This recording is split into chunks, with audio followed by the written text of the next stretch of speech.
Live from the 607, it's the Ocho Duro Parlay Hour, where we're talking everything movies, TV, comics, and entertainment. Join in the conversation on social media with the hashtag ODPH, because here we go.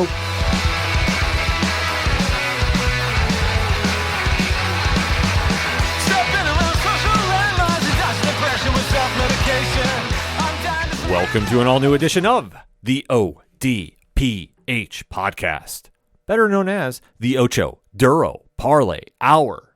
What's happening, everybody? Ken M here, and joining me in studio, as always, you know him. He's the co-host. His name is Padawan J. Hello, hello, hello. Folks, we have a lot to talk about in the land of movies, TV, comics, and more. You are tuned into the entertainment edition of the ODPH, and we definitely want to interact with you after the show, so make a point to swing on over to odphpodcast.com, joining the conversation on the social media accounts. They're all right there on the front page. Check out the TeePublic store. A lot of good things happening over there. The Patreon link. Shout out to all our amazing patrons. One tier, $2 a month, and a lot of bonus content on the way. Parlay Points blog section. Always something new popping up over there. The directory, which, Pat, how many providers are we on? 530,000. Sounds about right to me. So if we're not on your favorite podcast player, I don't know where you're listening to us from, but thank you so much for doing it. Drop a 5-star review for us. It definitely helps the algorithm find us and get us to more people. So, it's a win-win all around with that. The classified section, which has friends of the show, such as 3FN Podcasts, Dragon Master Games, and so many more. The music section, where you can hear such great bands as Floodlands, Second Suitor, Shout at the Robots, Brian Wolf, Tom Jolu, and many more. Basically, if it's anything and everything that is the ODPH, you can find it at odphpodcast.com. And always remember on social media to use the hashtag ODPHpod. Kicking off this edition of the show, we have to recap a very interesting episode of arguably the CW's best show out right now. Mm-hmm. I don't think there's much up to debate with that. And their best one of the last real remnants of the Arrowverse, per se. Yes. And that is Superman and Lois. Season 3 has definitely been hitting all strides. It's been very steady on the pace that it's been set from the past 2 seasons. Tyler Hoechlin and Elizabeth Tolek have been playing the title characters of Clark Kent and Lois Lane. Alex Garfin and Michael Bishop are playing their sons, Jordan and Jonathan Kent, respectively. And the family from Metropolis has now moved back to Smallville, where the trouble doesn't seem to shy away from finding them there and bringing up a whole lot of drama to Superman's early home on Earth. What can we say? It's real crazy.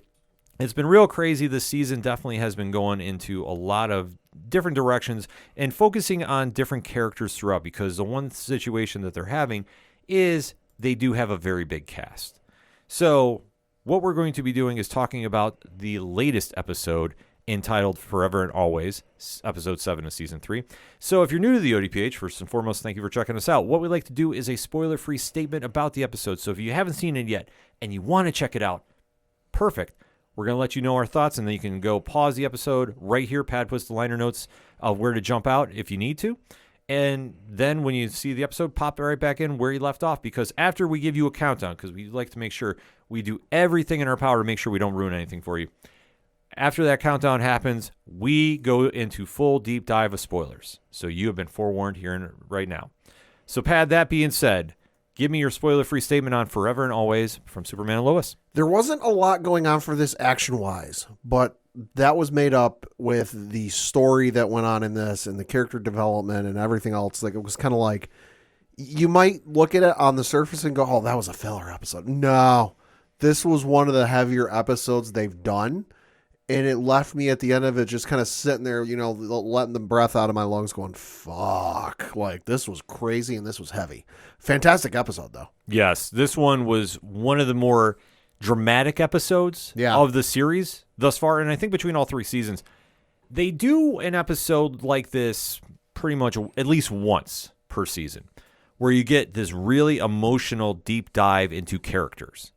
And this one really gave some gravity to a few characters that needed that extra layer added to them to really stand out and really push this story to the forefront.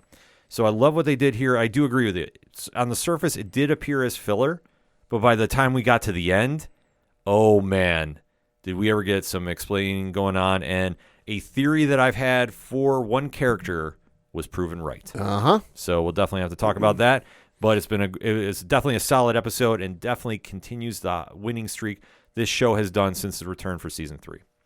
That said, in 3, 2, One, it's spoiler time, Pat. Talk to me. This episode was fantastic. I mean, like I said, there wasn't a whole lot action-wise going on. I think the only action sequence that went on was Jordan flying away from the Fortress of Solitude and then Clark taking off from the hospital beforehand. There was no fighting. There was no, like, superpowers used other than flight for, like, 2 blinks of an eye. Yeah. You know, but and on the surface, like I said, you would look at this and go, oh, this is a filler episode.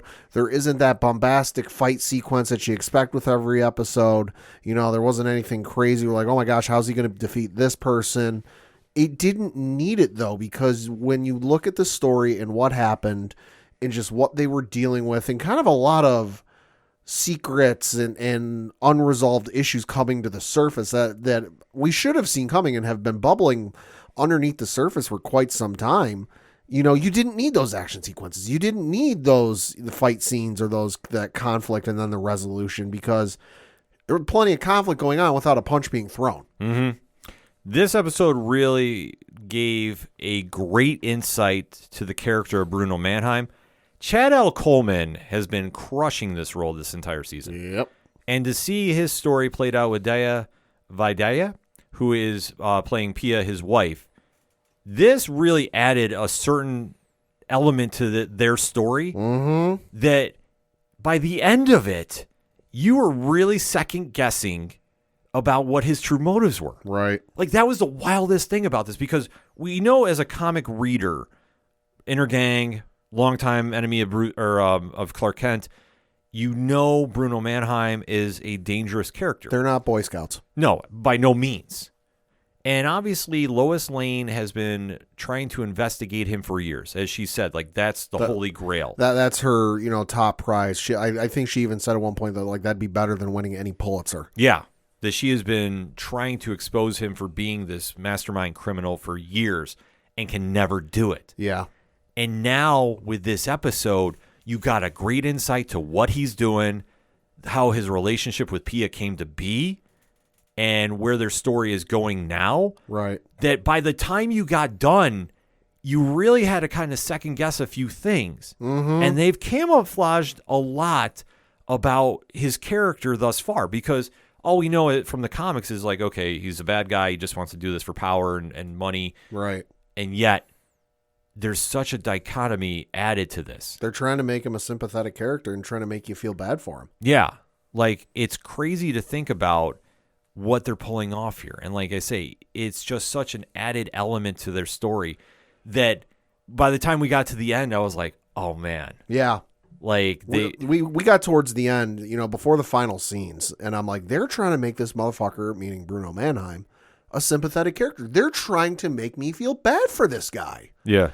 But I'm like, for me, this ain't going to work, because I know being, the third person, the eye of God, whatever you want to call it. We as the viewers see all. In Lois's eyes, she even says in the episode, "Oh, I'm starting to feel bad. I'm feeling bad. I'm feeling bad for him.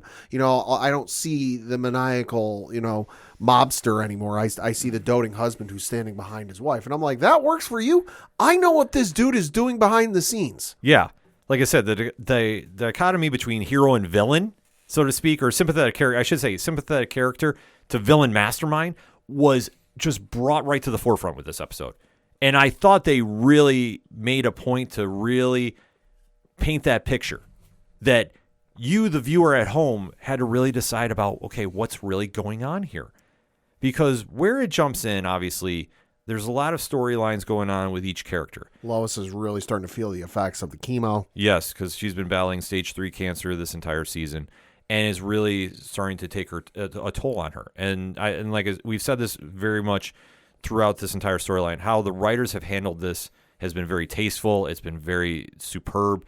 They have really illustrated what Lois is going through, and really made it connect to the audience. So you can definitely understand the battle she's going through. Yeah, like I said, you can definitely feel that watching at home. So, and this is where the other family members are trying to cope and understand what's going on too, because they're really, are being supportive, and they're really showing about how it's affecting each one of them, and especially her sons, who decide to go to the Fortress of Solitude to open up the episode Mm-hmm.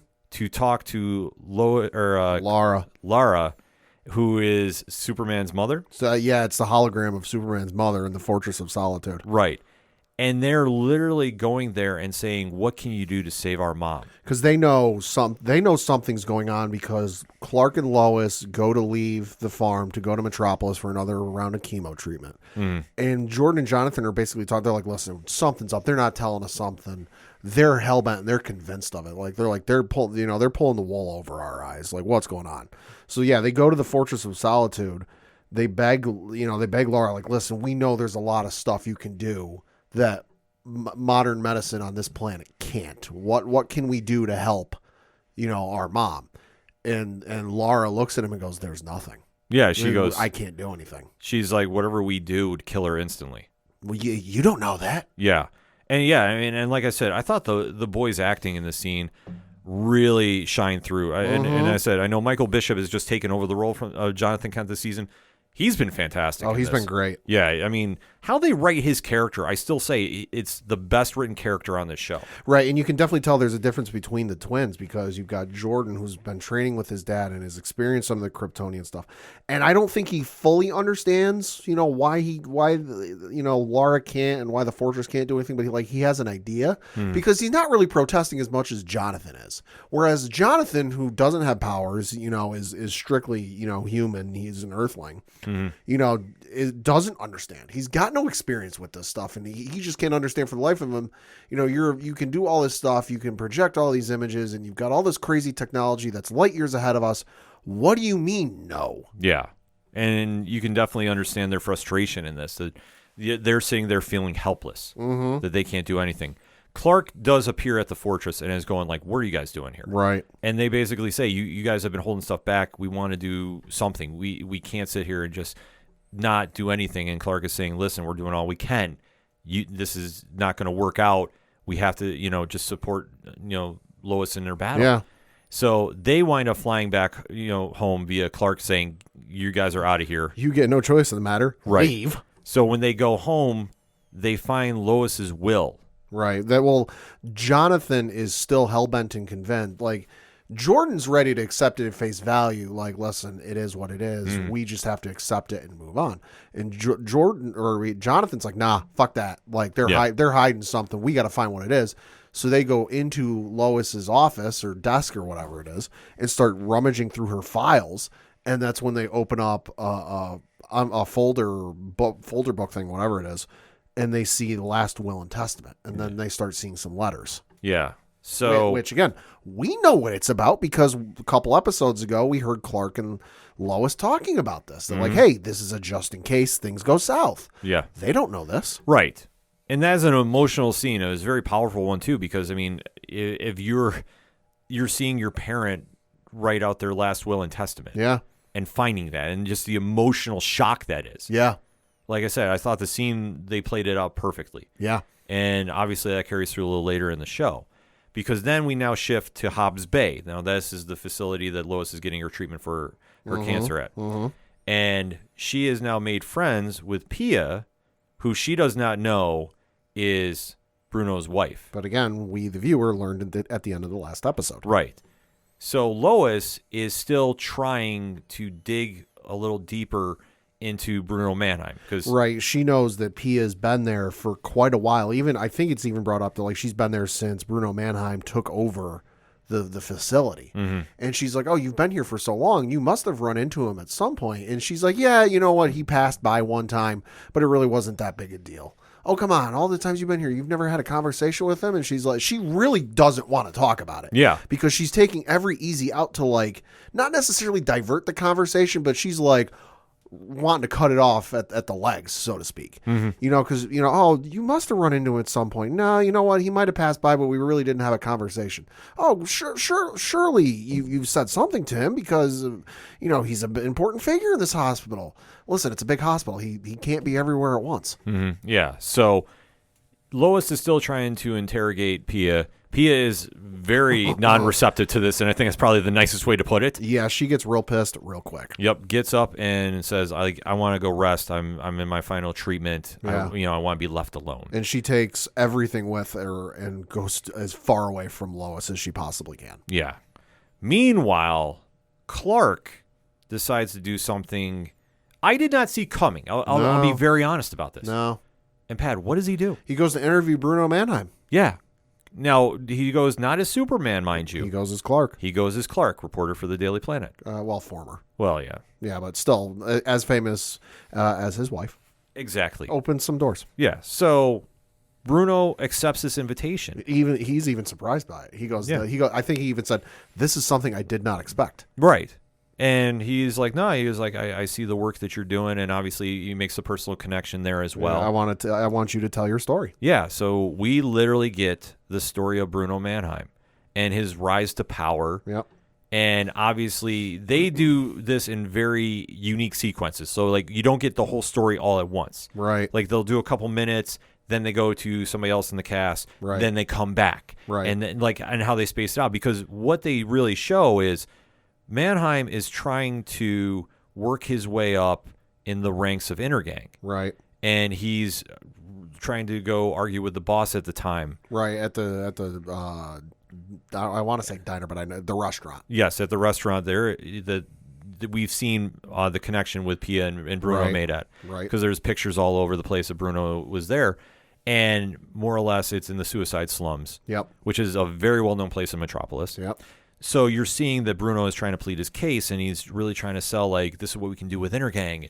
And I love how they just kind of kept it at bay. Right. Like, because he was sitting there. Obviously, we know it was organized crime. Right. But it was his motives seemed very genuine at the time. Right. And the first back flashback, almost said backflash, flashback sequence we see is him kind of talking with the other members there, and they're like, "Well, what do you got planned?" And he's like, "I want to cut it."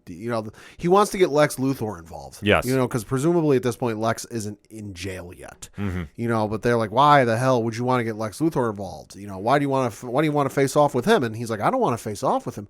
I want to cut a deal with him." And it's like, "Oh shit." Yeah, he's playing chess while everybody else is playing checkers. Like, that's the easiest way to describe it. And this is something that Bruno has done in the comics to an extent. Like I say, Intergang is not one of the household rogues of Superman unless you read the comics. Like if you talk to the casual fans, it's always Brainiac, Doomsday, Luthor, and then it usually stops there. Maybe some Mxyzptlk, maybe some Toyman, pending, depending on who you talk to, right? But for what Bruno Mannheim does. And I love how he set it up, because he's like, he goes, I want to work a deal. I want to grow this. I want to fix the suicide slums. And I can do this with Luthor's help. Meanwhile, Boss Moxie there is not hearing this at all. Nope. And one thing, too, is the father-son relationship that is in the comics, that is not the character here. No. So they definitely have made this character as his own right now. So they're just using the name because probably convenience. Oh, yeah. I mean, well, because obviously Boss has been the head of Intergang before Bruno took it over. Right. So obviously when Bruno is not there in the comics for reasons, Bruno takes it over. But like I said, they're doing a different story here. And I love how just Bruno is just standing up to him, even when Boss tries killing him. Yeah. Because he's going up against the boss, and he's sitting there. And at this point, Pia is in Intergang. Mm-hmm. And we don't know that she has powers at this stage. Right. Because from all we knew, she got powers from the experimentation that was going on with Superman's blood. I'm not going to lie. It took me a while, like probably till one of the later flashback sequences, to realize Pia was in the room. Really? Just because I'm so used to seeing her with, the missing hair because of the chemo treatments, and then the head covered up. Seeing her with a full head of hair and not looking like she's in the middle of going through cancer treatments, did not even recognize her until I heard the voice later in the episode. I'm like, oh shit, that's Pia. Okay. Yeah, I thought he said Pia early on the first, but yeah, maybe I missed it. Yeah, as soon as you hear the voice, though, it's definitely her. And like you touched on, she does look obviously very different from where we see her and where we meet her to present to past. But when they have the standoff, they have Bruno surrounded. Mm-hmm. They're trying to make Bruno an offer he can't refuse. Yeah, because Moxie is just not hearing this, and he's literally saying like, "No, this isn't going to work." He doesn't want to sleep with the fishes. Yeah, He's basically saying, he's like, Bruno, you're not going to deal with anybody because we're not going to work with Luthor, and I see you're trying to pull a double cross. I'm going to take care of business. Watch out for the horse head. Yep. I'm sorry, folks. These jokes write themselves. Yeah, it's true. It's true. But we do see Bruno picks up the temp in the room very quickly with this. Yeah, he does. And he's pleading with Pia, and he's saying, like, I've loved you since we were kids. And, like, they quickly establish, like, they've known each other since they were kids. Yeah, because at this point, it's only Boss, Pia, and Bruno alive in the room because everyone else has been killed because Boss wants to teach him a lesson. Yeah. And at this point, it becomes a tug of war. It's a verbal tug of war between the two, and it's Bruno pleading with Pia, I love you. I want to build a city with you. I want to do anything for you. And then Boss on the other side tugging verbally, going, no, just do it. Kill him. Yeah. So Pia has already killed off the gang because he wanted to send that statement to him. Yep. But then Pia turns her back on Boss. Well, yeah, and the way they set this up was brilliant because it's the verbal tug back and forth. Bruno stops arguing, and it's just Boss going, do it, do it. He says it a couple of times, but on the last time he says do it, not long after, it might be like a couple of seconds, you can just see the cogs turning in her head and go, okay, I'll do it. She inhales, and in mid-inhale, turns, looks at Boss, and lets out a scream. Yeah. So it worked out perfectly. And really definitely gave Bruno the big win he needed. Yeah. He establishes how much Pia loved him. Like, they have this big embrace and like standing around the wreckage that's around them. Like, it's a crazy scene to play out. Yeah. But it works. Something about mobsters, diners, and I want to say gunfights, but it's not exactly a gunfight. Yeah. So it is a little crazy how they set it up. But sure enough, this is where Bruno Mannheim takes over Intergang. Mm-hmm. And it worked out great because as we go on further with their story, you hear how Bruno is sitting there and leading Clark on a little bit. Right. About like why he's doing what he's doing and how he's really trying to save his wife. And he reveals about the marriage. Right. So he's not shying away from anything to Clark. Like, he's really portraying himself as such a sympathetic character. Is Clark using his abilities here? Because I got the vibe he was using his super hearing and listening to his heart rate. He was trying to, yeah. Okay. No, he definitely was trying because he was pausing a lot too. Yeah, like, he that's was. something- Like, I thought they were trying to pass it off as like, oh, that's just his journalist intuition. But I'm like, no, I think he's using his superpowers here. No, he tried going Daredevil. Okay. No, he definitely did. Like, okay. If you watch the episode, you can notice he's very hesitant. Like, it's a split second thing, but if you see his mannerisms, yeah, it's a split second difference. Yeah. And then he's like, oh, so wait a minute. Yeah, which kudos to Chad Coleman on this. Yeah, because just how he was acting in this, and he really sold this idea of just how much he's doing it for the greater good, and how much like his motives are so true, and it's something that is connecting to Clark too, because he's saying about how whatever he's doing at Hobbs Bay is to help people like his wife, right? And obviously that clicks with Clark, and obviously Clark has a different outlook on Bruno at the time too, right? And then even when Lois is thinking back of what's the argument with Pia is, and she really tries explaining herself and really just says, I want to be your friend. You've done so much for me during my treatment. I want to be there for you. And they wind up, coming together as friends too. Yeah. You see in a very short amount of time in this episode that these characters flip in the eyes of Lois and Clark, who have known them for years. Well, Bruno for years. Right. And seeing how absolutely ruthless he can be. But now there's that point that you brought up earlier that Lois is saying, like, I don't see him as the maniacal mob boss anymore. I see him as the doting husband standing beside his wife. Yeah. So that just goes to show about how much they invested in this character and selling that point too, that you see about Bruno's vision about fixing suicide slums. Mm-hmm. And like I say, that part is the worst area of Metropolis. Right. So he has this vision of what he wants to do. And now he has somebody by his side that can definitely help him get to that point. And we still haven't even gone fully into his story about how he really rose to power. Mm-hmm. This is the start of it. Yeah. So it definitely played a strong point into this episode, especially at the end too, where you see that Pia is ringing the bell that she's completed her cancer treatment. Uh-huh. So it's a very emotional scene too, and this is where like Lois and Clark come to say like this is where we really see like what he's been doing, and maybe we've been wrong about him this entire time. All the meanwhile in this episode, Lois is giving away way too much information about her family to Pia. Yeah. Sorry, but why are you showing pictures of your kids to the woman? I understand in story, like if we're borrowing wrestling terms, in kayfabe, why she's doing it. Yeah. But as the third person omniscient viewer here, why the fuck are you doing this? You're giving the weapon enemy ammunition here. Now she knows what your kids look like. Now she knows how to target Superman. Yeah, there's a lot that's getting exposed here, but Lois is really feeling remorseful in the sense of that she was questioning Pia so strong. Yeah, and it regretful is the better word. I apologize for that. And it didn't stop because she showed pictures of her kids, and then goes, "Oh, do you have any pictures of your family?" Yeah. And then even later, when after they have the blow up about pressing her about Bruno, she goes to reconnects with her later in the episode and goes, "Oh, hey, listen, this is your last day of treatment. Why don't you come out to the farm? Get out of the big city, decompress a little bit. Clark isn't the best cook, but he can make a pretty good burger. You can bring your husband with you." And it's like, okay, you're doing the exact same thing you just apologized for. Yeah.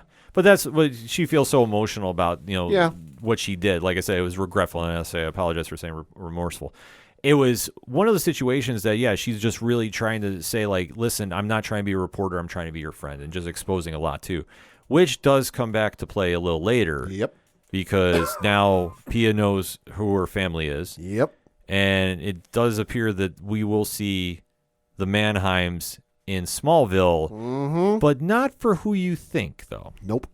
Because where the Smallville stories go this episode, we get a heavy dose of the love triangle / square now. I think at this point it's a trapezoid. Yeah, of what is going on with Kyle, Chrissy, Lana, and now John Henry Irons. Which we saw this coming. Yeah, we saw this coming. He just went out of town for a couple episodes. Yeah. It's always awesome to see Wale Parks back in the show because his character, John Henry Irons, is one of my favorite characters. Yeah. So I always love seeing him on the show. And I really like how they're adding him into this mix because we do see that he is now the overprotective father of a teenage daughter. And Taylor Buck is playing a great job as Natalie, his daughter, who is probably the strongest young superhero on this show that we have not even scratched the surface to seeing her capabilities. Yeah. So he now is trying to sit there and figure out, okay, she now has a boyfriend named Mateo. Right, the one from the party a couple episodes ago. Yes, who is coming to Smallville. And it's really not setting well with him. No, he's gone from the I'm the cool dad with a super suit to the overprotective dad that is willing to throw the kid out. Yes. So Lana has to come in and kind of set him at ease. Yeah.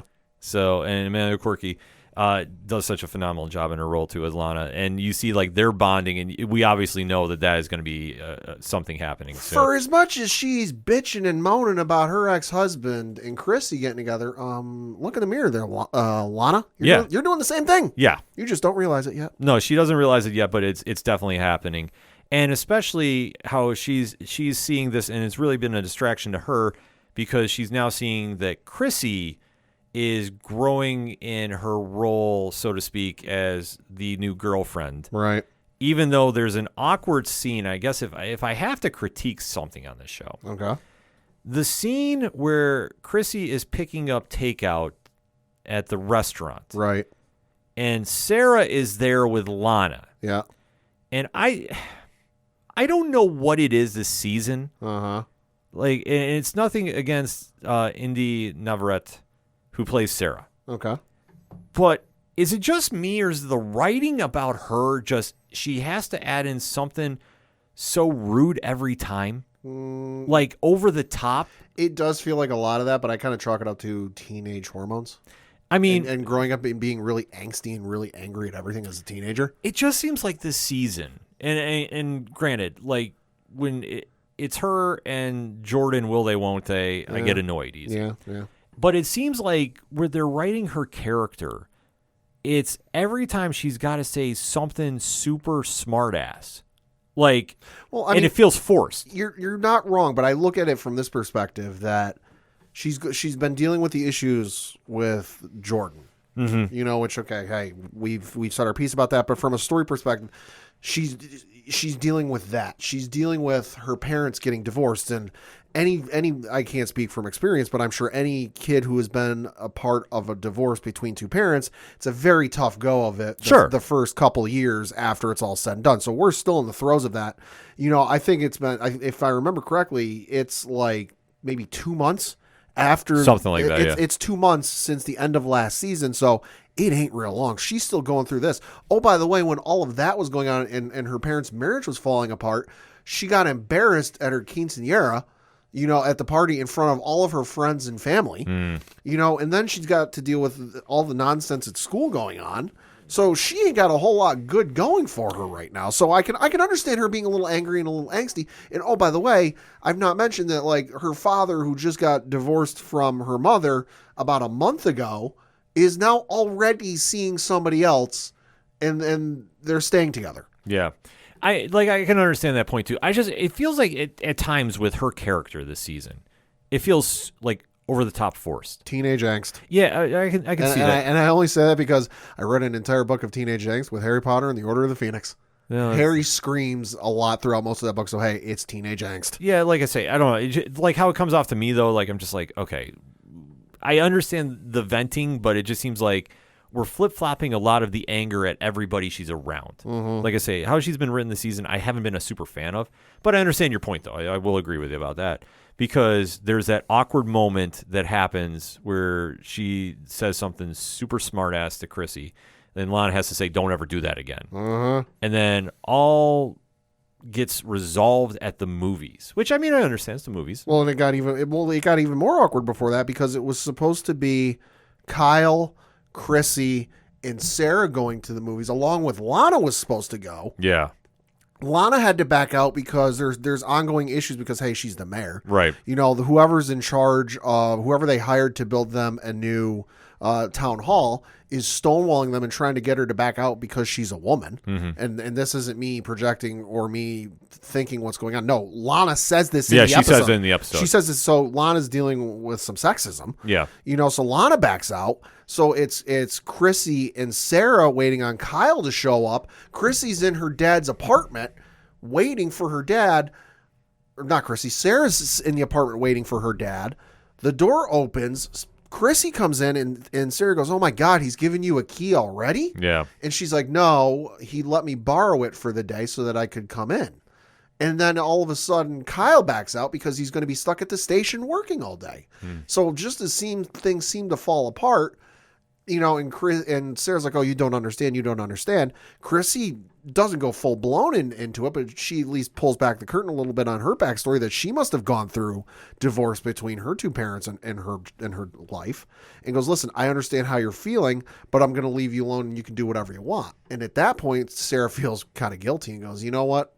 It's supposed to be a funny movie. Why don't we go anyway? Yeah. No, Sophie Hamzik has been doing really good at this. Or Hasmick, I'm sorry, apologize for the name's a mess up, has been doing really great in this role. And like I say, I like the you know, portrayal when she's trying to be the cool parent. Yeah. Like, I don't want to say cool parent, but the cool one to Sarah, because when they're looking for snacks to go to the movie, well, Chrissy has something. I mean, Coachella was mentioned. Yeah, well, so they're going to the movies, and Sarah brings up, well, what do you want to get at the movie theaters? Do you want to get popcorn? Do you want to get some candy?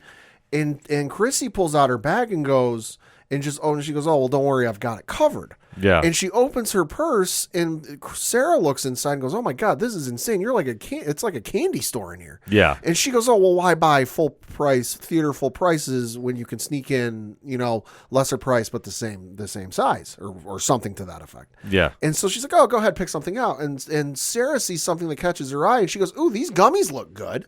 And Sarah goes, no, you can't have these.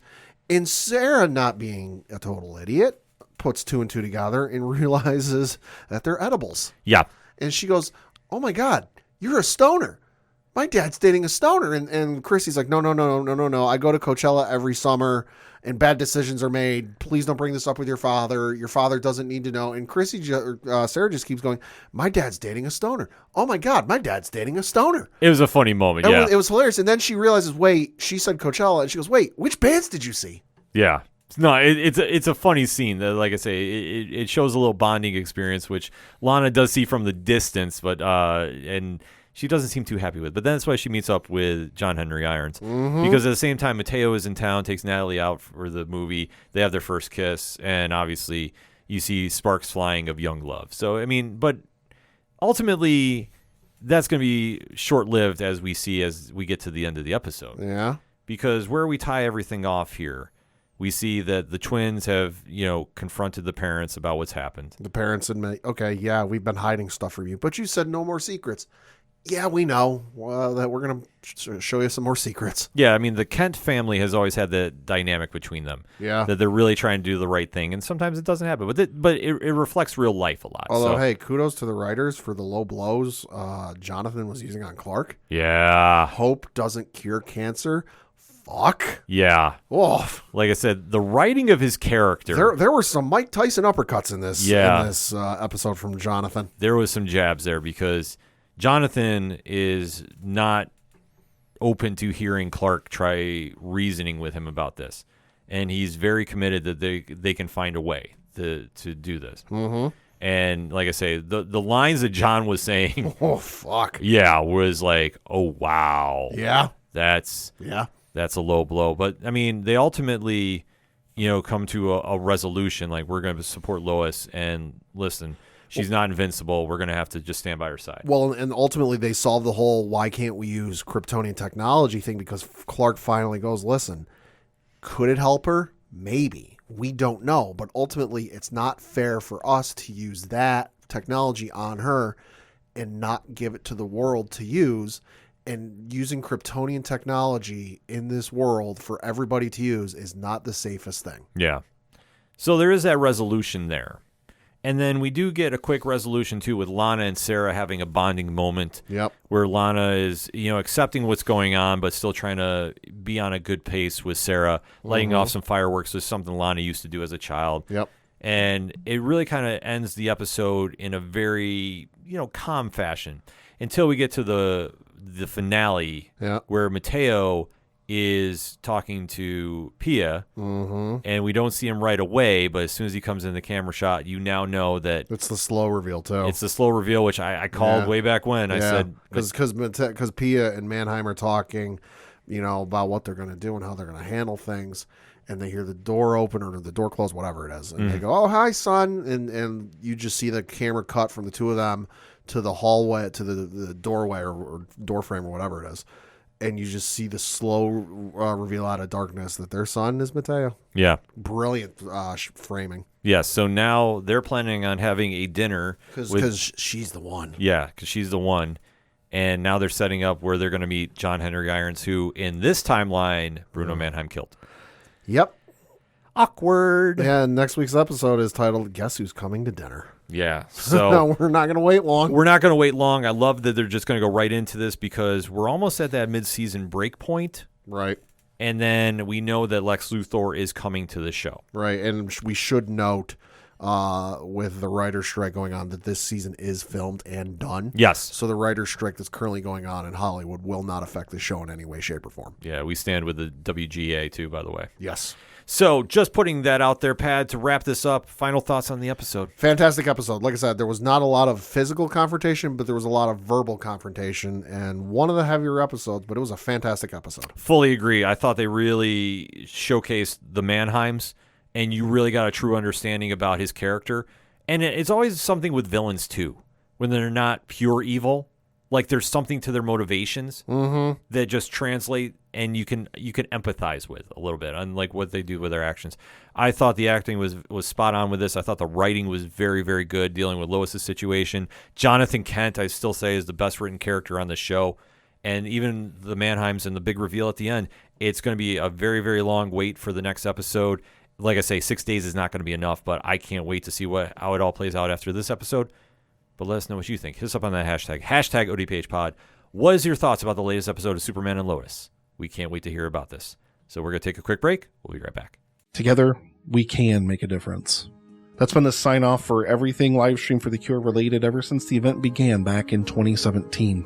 Hello everyone, my name is Nick and I am the host of the Livestream for the Cure, an annual charity event to raise money for the Cancer Research Institute for immunotherapy research for a world immune to cancer. And over the past 6 years, we've made that difference together. Amazing listeners, amazing viewers, amazing podcast partners and content creators all coming together, and we've raised over $70,000. But this year, we're going to make our biggest difference to date, and we're going to raise $25,000 for the Cancer Research Institute. Tune into the event at twitch.tv/livestreamforthecure starting May 18th, as we're joined again by podcast partners and content creators from around the world to help the Cancer Research Institute crush cancer.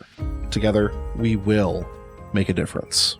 Coming back for another segment on this edition of the ODPH podcast, and we're staying in the Arrowverse. Yeah. And note how we worded that, because there was a special episode of The Flash this week. And I know we haven't talked about the last season, and I mean, I've fallen behind, I'll be honest. There's been reasons for it, and I gotta admit, for going into the final lap, so to speak, the Grant Gustin led show is really spitting and sputtering. Yeah, like it's a struggle to get to the finish line, in my opinion. I'm sorry, in comparison to final seasons of previous shows, it's really just missing the mark for me.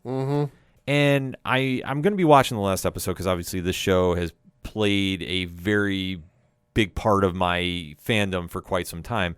At one point, it was literally the best show on the CW. Yeah. Superman Lois has taken that crown from them right now, and I don't see them letting go anytime soon, even breaking the Season 3 curse, which we've always said has been something with the DC CW shows. However, though, this past week was one that caught my attention, and one that, if you've been a long-time Arrowverse fan, it should have caught yours too. It's like because they decided to air the preview for this episode after Superman and Lois, rather than airing a promo for the following episode. You know, so they decided to promote this episode of The Flash rather than the Superman and Lois' own promo. Yes. Which tells you how big it was. Exactly. And that is because a very special guest reappeared. And there was a lot of questions surrounding that person, and we got answers to this. So, to put on record, Pat has not seen this yet. I'm like 5 or 6 episodes behind, and I made a conscious effort this weekend to try and catch up, but, well, to quote Jeff Goldblum in the Jurassic Park movies, life found a way. Yes, but he has allowed me to talk about this, because there is quite a few things I got to say about this episode, so let me give my spoiler-free statement on It's My Party and I'll Die If I Want to. It's my party and I'll die if I want to. The initial setup for this was not great. Right. And they brought back a villain that I wasn't super impressed with. Okay. But I will say, seeing the guest star appear back on this show, it was like riding a bicycle. Sure. The chemistry between Grant Gustin and that actor really made me remember why I was such a big Arrowverse fan. And I thought that they played those parts very well. I thought the ending was very strong. I just thought how we got there was a little bumpy. But it makes sense by the time you get to that resolution. Because once the final moments hit, like they tie up a lot that I was still questioning after that show ended. So let me put it in perspective with that. But it's well worth the watch if you are a fan of Arrow, if you're a fan of The Flash, because it just showed me there's, pun intended, flashes of brilliance they can sprinkle in this show with only 4 more episodes left, I believe. Something like that. So that being said, let's get into spoiler talk about The Flash with guest star Stephen Amell in 3, 2, 1. Okay. I loved how they brought back a lot of familiar faces for this, not just Stephen Amell. Keon Lonsdale, who plays Wally West, He's back on the show. And obviously, David Ramsey, who plays John Diggle, he was back on the show. So we had a lot of the familiar faces of the Arrowverse that, when it was in its glory days, really, were great characters to follow. Mm-hmm. But how they start this off is there's a surprise birthday for Barry.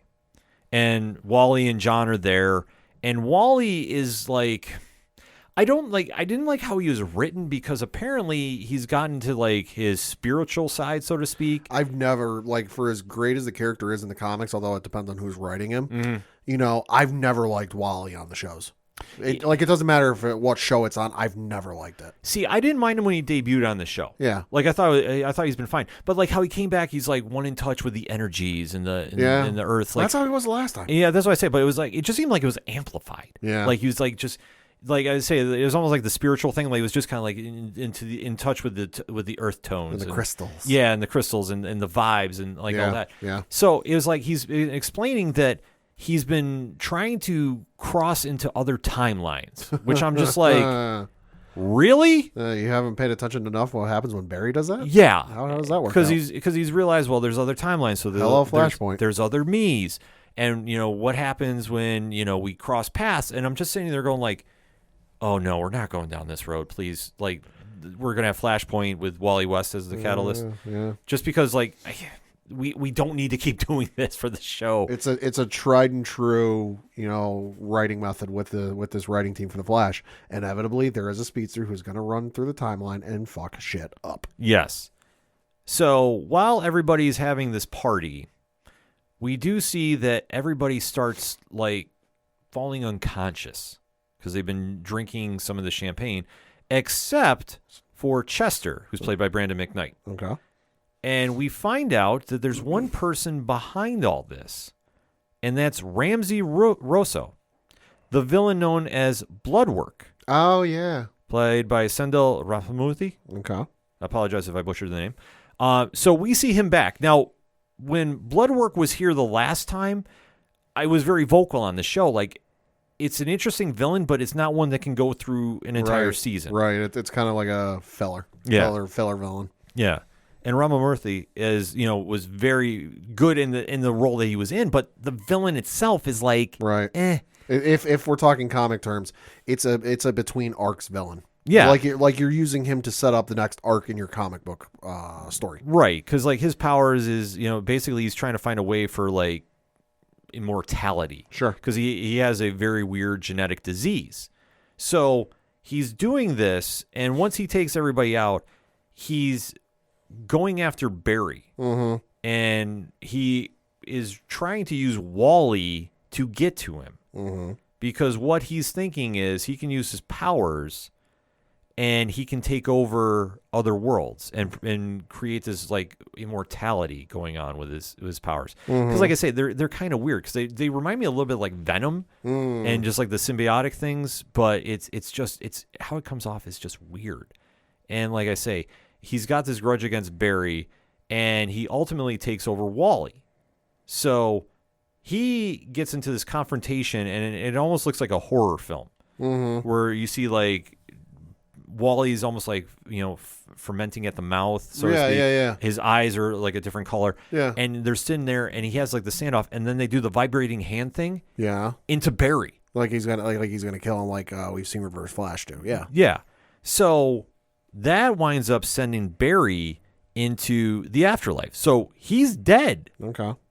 And it's like, what are we doing here? Bold strategy, Cotton. See how it plays out for him. Yeah. So it's kind of crazy how this is all playing out, and especially we have Bloodwork is now controlling people's, via their blood. Right. And now he's getting a big plan set up because he has a very big ally with Wally West. Mm-hmm. So the Flash is now in the afterlife, and sure enough, he runs into one Oliver Queen. Because, of course. Yes, because, technically he's the Spectre. Right. But since there's something, and I like how they explain this. Mm-hmm.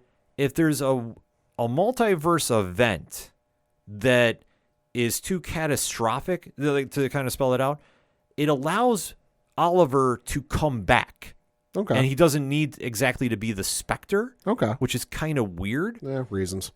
Yeah, but like I say, I allowed it because like at least they explained it. He's like, I can cross over due to the events that are playing out if I need to. We've only got like 4 more episodes. You only have to suspend disbelief for so much longer. Right. So we see how this goes, and we see that Oliver and Barry just pick right up where they left off. Like I said, Stephen Amell and Grant Gustin had played these roles for so long. There's a bromance there, man. Exactly. And I loved we went back to this because they're spelling it out. You really see about how much they missed each other, and especially like Barry didn't really have a true final goodbye, like per se. Sure, he did. I've seen the photo online.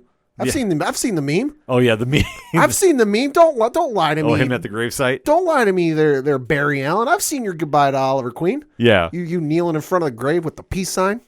Yeah. So it's something that they're now, like having the resolution there. Yeah. No, I get it. And you see that when Oliver is like connecting with them about like what's happened, and they find a way to somehow bring Barry back to life, but this is where Oliver comes back with him. Right. So it's kind of like this really interesting play that they do with the Spectre's powers. And like I say, due to the events that are happening, he's allowed to cross over for like a limited amount of time. Sure. So it's not like he can stay back and be amongst the living. It's like Goku in Dragon Ball Z during the Majin Buu saga. Like initially, he can only come back for so long. Yeah. Yeah, I get it. So it's something in that kind of instant that is happening.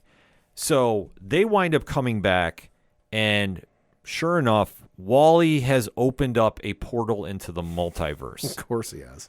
And you see that, Bloodwork is ready to shoot his powers into the multiverse. So let's find out what happens. So he can take over everything. So at this point, yeet.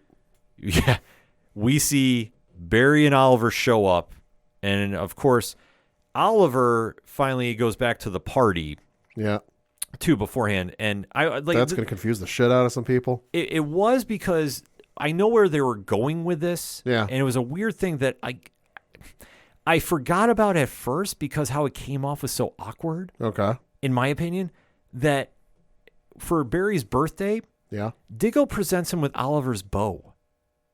Okay, like it was something you always wanted. He kind of spins it like this should be yours. And we're clearly emphasizing the fact that there will be no more Arrowverse after this because we're giving away the bow. Yeah, so okay. Like it's at the party, so I get the sentimentality of it. Yeah, which I mean it makes sense too. Yeah, but it's kind of weird how he gets it because all of a sudden okay, well you now telegraphed that he was coming back for this anyway. Yeah. So they do go to the battle. So I forgot to mention that he had that. Yeah. And we do see the Diggle comes down as Spartan to him. So there's this cool standoff and like I say, this action sequence that plays out, and it's like right back to Arrow. Sure. We've got random thugs coming after Oliver, and he's fighting them all off at once. Why? Reasons. Did not care, though.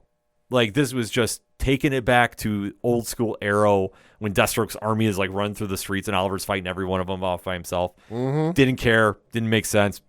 I'm in. I'm all in. So, sure enough, they wind up having this, great fighting sequence. Bloodwork turns into the monster we see in the comics a lot. Mm-hmm. So, I loved how they went there with that. And then ultimately we wind up seeing Oliver has to shoot a arrow of kind of some special form into the gateway. Because at this time, too, we see that Barry has finally broken Bloodwork's hold on Wally. Mm-hmm. So I don't want to spend too much time on that because ultimately this is all about Barry and Oliver with this episode, as it should be. And like I say, where they played it off well is you saw everything you liked about the past 9 years with those two.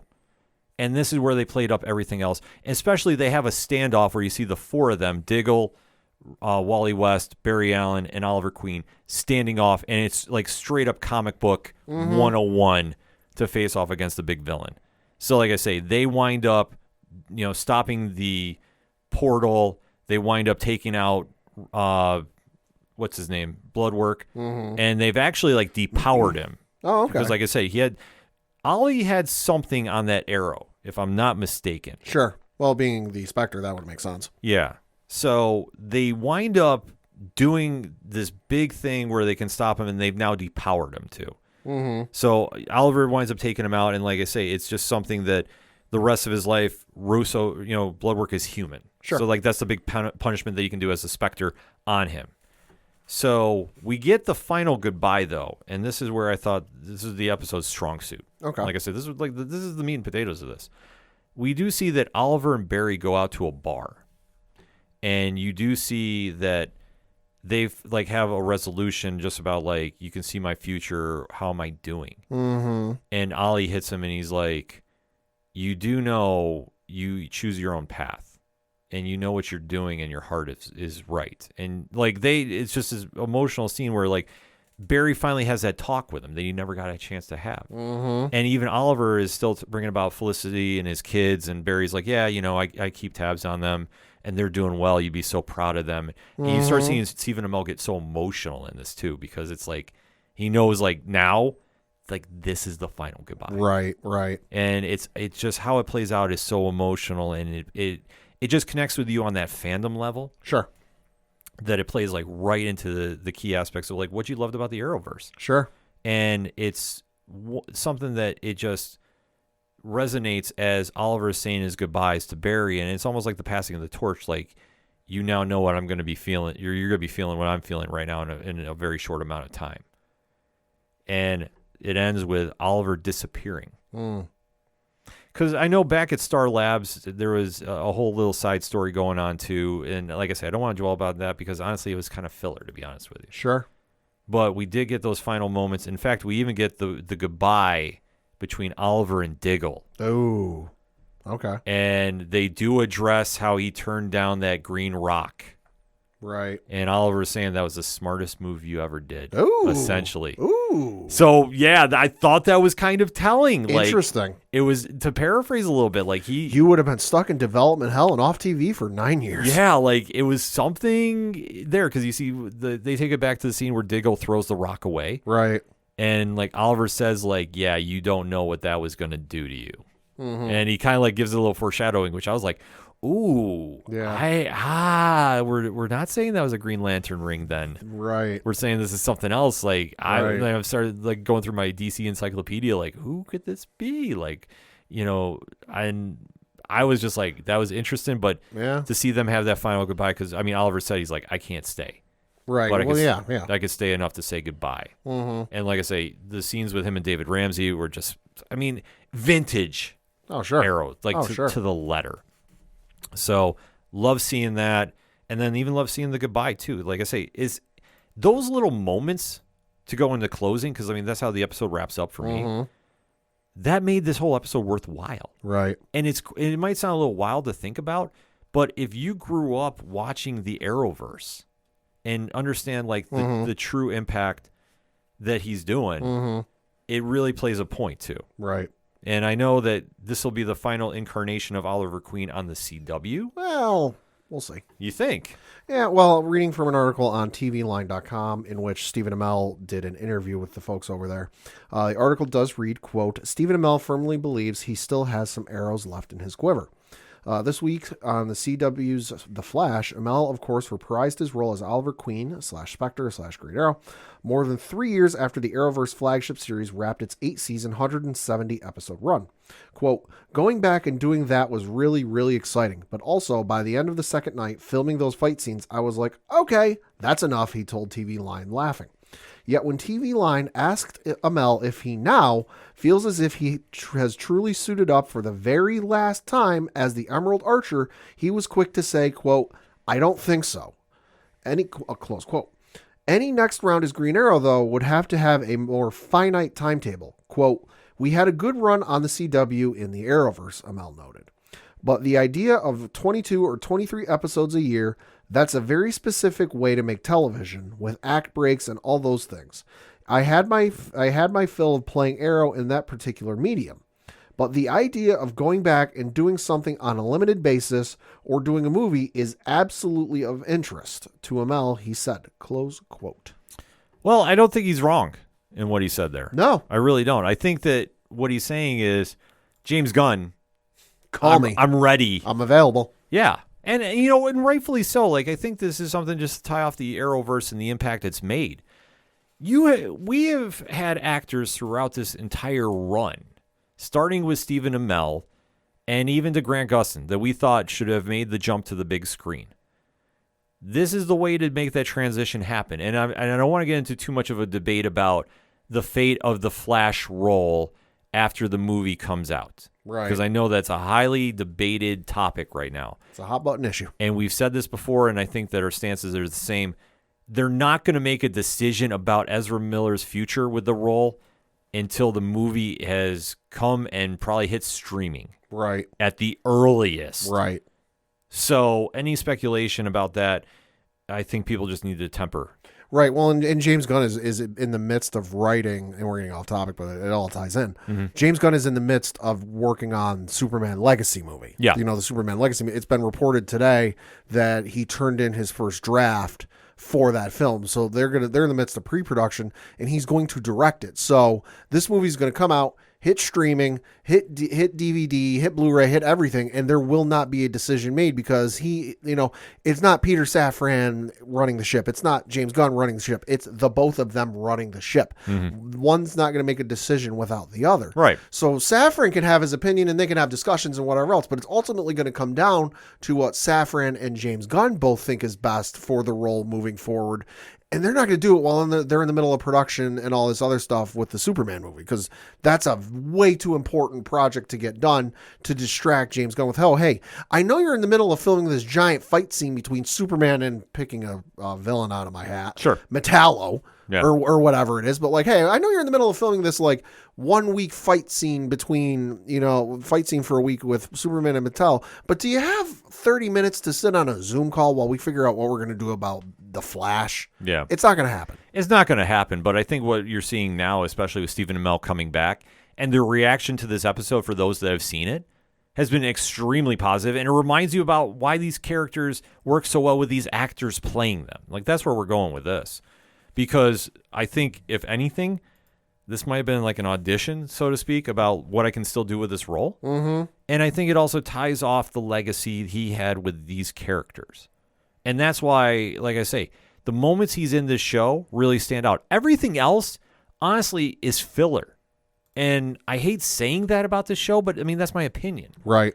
Because, I'm sorry, we now have an alternate version of Caitlin Frost, or Caitlin Snow. Yeah. I can't remember the name, to be honest with you. I was I forgot. Yeah, it's I want to say it was almost like clone. Something. It was something. It was something on that level.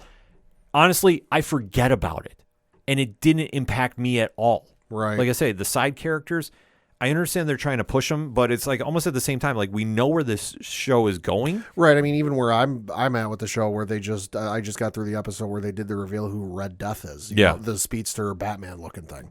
As soon as they said in the episode, because I knew the actress that plays Batwoman, was going to make an appearance on the show. As soon as they mentioned how, they couldn't get a hold of her from Gotham, I'm putting two and two together. I'm like, all right, the actress is supposed to show up in the show. The character she plays in this universe can't get a hold of, can't be reached. Okay, she's going to show up as the villain. Mm-hmm. Okay, it's so telegraphed. Yeah, that's the one problem they're doing, and like say going down this final stretch, I haven't been paying attention, to be honest with you. I'm sorry, I tuned out, but this episode brought me back in because I'm like, okay, Stephen Amell's coming back, and he did say it is really Oliver. Right. It was. That's the one takeaway from this episode.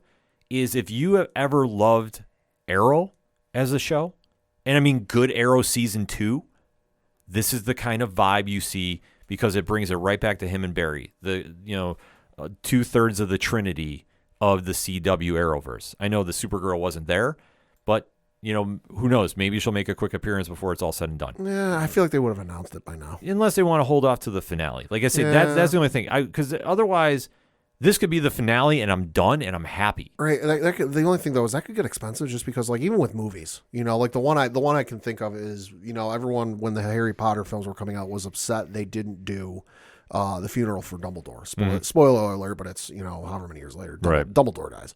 Everyone was upset they didn't do the funeral scene. Well, because the thing a lot of people don't understand, and this is true for television too, that when you bring back these characters or these actors or actresses that have been previously in a movie or in a TV show, you're not paying them for just one scene. They have an appearance fee for being on the show, and whatever it is, no matter if they're in the show or in the movie for an hour or for half a second, they're getting their full appearance fee. Right. So, with Dumbledore's funeral, there was a lot of actors and actresses that had high appearance fees, and it's one scene. It would have been for a blink and you miss it type of thing. Do you really want to pay all that money for a blink and you miss it type of thing?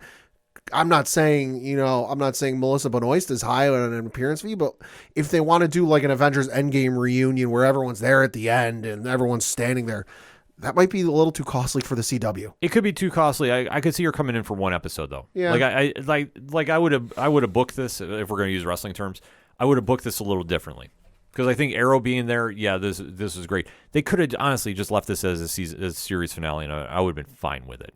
But now we got more episodes going, and honestly, I'm just not invested in what's going on. Like, I'm going to tune into the final one because... like The Flash for me, just with this season, it's not been the worst thing I've ever seen, but like it's been better. It's not been Inhumans. Oh God, no, that's the benchmark. Yeah, that's the benchmark right now. We call it down the middle here, folks. But that being said, the episode is worth checking out if you are a fan of the Arrowverse. If you're not, and it's, like I say, if you're a fan of the current season, be a fan. Never going to tell you not to be. From what it sounds like, even if you were a fan of like Arrow and you haven't tuned into anything else, since Arrow ended, or you tuned out of Arrow before the end, maybe give it a watch just to give one more send off to Stephen Amell as Oliver Queen. It's great for nostalgia, and that's why I tuned in, and that's why I'm going to say to watch this episode. If you are an Arrow fan, a Stephen Amell fan, or if you want to remember the glory days of the Arrowverse, because this does bring back a lot of those emotions. And it's well worth the time if you're fully invested in that part of the DC television history. So that being said, hit us up on that hashtag ODPH pod. What do you think about Stephen Amell's return to The Flash as Oliver Queen? Let us know. We're going to take a quick break. We'll be right back. Hey all, I'm Frank. Join me and my friends as we talk about all things geek. Here at Geek Freaks Podcast, we go over the weekly news of everything in geekdom, from movies to TV, video games, and comic books. We also have a growing YouTube community. Join us as we go over everything in your geek life and share in the love of geekdom.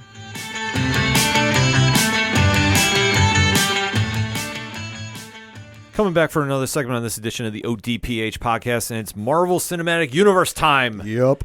As we say goodbye to a franchise that really pulled off the impossible. Yes. I gotta say, as a longtime Marvel Comics fan, when I first heard that this property was going to be made into a movie, I was like, are you kidding me? How are they going to do this?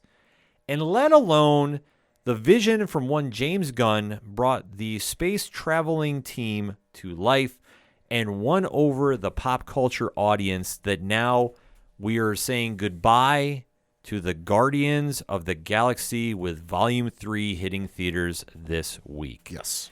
And the household names that have been Peter Quill, played by Chris Pratt, Gamora, played by Zoe Saldana, Drax, played by the one and only Dave Bautista, Groot, voiced by Family, otherwise known as Vin Diesel, Rocket, voiced by Bradley Cooper, and the plethora of characters who have jumped on board the ship that has sailed across the galaxy, bringing moviegoers to their feet with applause each and every time. Honestly, the drama that has been surrounding this film since James Gunn was removed from the project originally, then came back to finish off the trilogy, has been something that has kind of hovered over this film, and everybody has known that this is going to be the end of the franchise. Mm-hmm. So, Pad, we've talked about the trailers in the past. We do know that there is a lot of characters that are going to be debuting on here. Mm-hmm. The High Evolutionary, played by Chugwuki Awuji. Mm-hmm. I apologize if I messed the name there. Adam Warlock, played by Will Poulter, are going to be making their debuts in this film. And obviously, if you know who they are in the comics, it's a definite win for Cosmic Marvel to see them on screen. There's just a lot that's happening with this film that... Going in with this, I mean, what is your take on this? We've seen the trailers. Give me your vibe. What do you think of this film thus far? I mean, it's wild to think we're here at the end of the Guardians franchise, because I truly don't think we'll see another Guardians film after this is done, because it's so integral with James Gunn and just the writing he's done with it and just the presentation. I'm not saying we'll never see the characters again. Some of them we won't see again, because listen, we ain't making it out of this movie with everyone coming out of there alive. Mm-hmm. Who, I don't know, go look at Vegas who you think is going to die. But, we're not coming out of here with 100% survival rate. But some of the characters who survive this, I imagine, will show up in later films, like, an Avengers movie or something when it warrants it. But this is going to be, this is kind of like when the sports team has their celebration and their championship parade. That's the last time you'll see that group of folks together as it stands. Mm-hmm. This is kind of like their championship parade. This is their, they've saved the galaxy twice, arguably 3 times if you want to count Endgame. Yeah. So this is their championship parade. This is the final time we'll see them together, and it's kind of wild to think of where we came from the first movie, where me, having not read the comics, went, who the fuck are the Guardians of the Galaxy? Mm-hmm. Who the fuck is the talking raccoon? Like, what are we doing to? It's a household name. Everyone knows who Groot is. There are 1,001 Groot Funko Pops. Yep. Which I think if you go back in time and tell anyone in like the 80s that in 30 years time, there's going to be a lot of collectible figures of the character Groot, a lot of folks are going to look at you and think you're nuts or on some sort of drug. Yeah. But the fact that here we are, it's a mega franchise. It's one of the staples of Marvel. Kudos to everyone behind the scenes, because it's not just a one-man show. It's not just any of the actors or actresses. It's not just James Gunn. It's everybody involved with the film, from the filming process to the editing process to the marketing process. That we're here with the third film. It's the send-off. I think we should tip our hats to them because it's been an incredible franchise. I agree with you, too. I think the fact that we live in this day and age where we get to see comic characters on a big screen in the manner we do. And I know this might sound a little crazy to some younger listeners, we'll say, but there was a time that these characters were never on the big screen. The closest anybody ever got was animation. Sure. On Saturday mornings. The fact that this property has worked so well for Marvel, and especially revitalizing their cosmic universe, because obviously everybody knows the X-Men. Yeah. Everybody knows the Avengers. Everybody knows Spider-Man. When you start asking about cosmic heroes, you might find some people that know the Silver Surfer. Sure. Maybe if you want to stretch, the Fantastic Four. Sure. Stretch, but pun intended too. Sure. But to say the Guardians of the Galaxy, they're not a household name. They never have been. Even when they were around in the 70s, and then when you saw them revitalized by Jim Valentino in the 90s, and then the arc that is so heavily influenced the trilogy now, and that's by Andy Lanning and Dan Abnett. Mm-hmm. Their run on Guardians of the Galaxy, that is the version you see in the big screen, and they deserve all the credit in the world for just injecting life into this franchise. And if you haven't read those books, I'm telling you, do yourself a favor, get on Marvel Unlimited or go to your comic shop and go pick them up, because it's well worth the deep dive into. The fact that we now live in this day and age where these books come out, and even now with a brand new Guardians series that just came out, yeah, the fan base is there and exposes readers, viewers, and pop culture to a different side of Marvel that we don't get a chance to see. It's quirky, it's weird, it's different, but it stands out. Mm-hmm. And that's one thing I love about this. And James Gunn was the perfect director for this. The first movie was a bona fide smash. Oh, yeah. And really established this quirky team as, a true player in the MCU.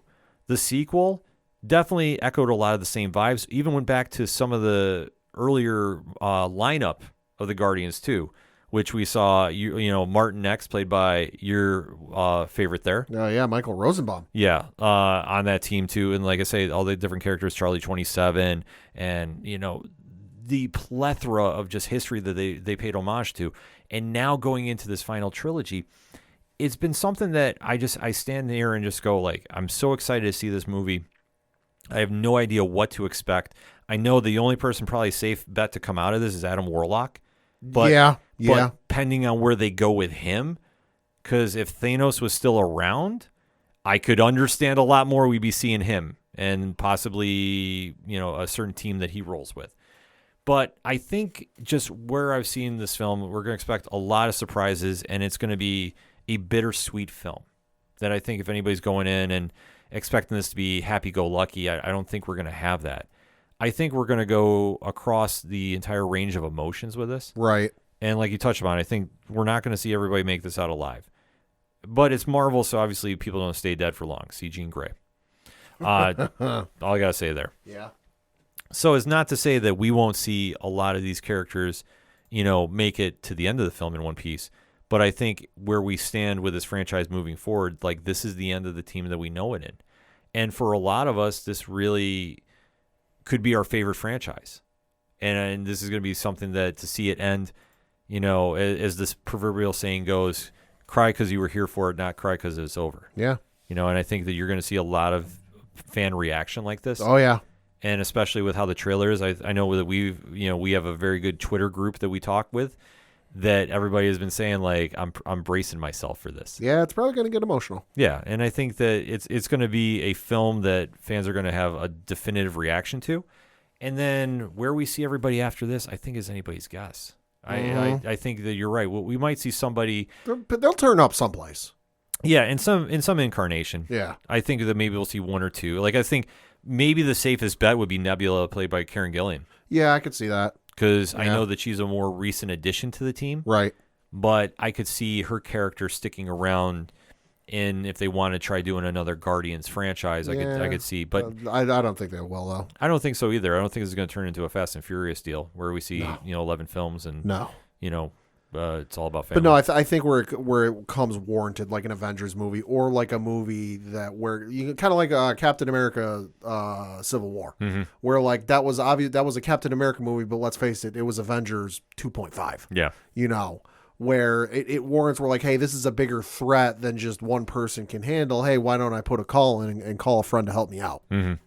It's definitely going to be one of those kind of films. Like I say with this, it's just, you're right. Like we'll see those characters down the road, but one kind of incarnation is still up in the air. But like I say, for this film, this is going to be something that the fans are going to be excited about and really give a nice, proper send-off to James Gunn, too. Because obviously we touched upon the situation involving former tweets and all that. Which feels like an eon ago. It does. And that's the one thing that I'm glad that a lot of places haven't been running with as like the story behind it.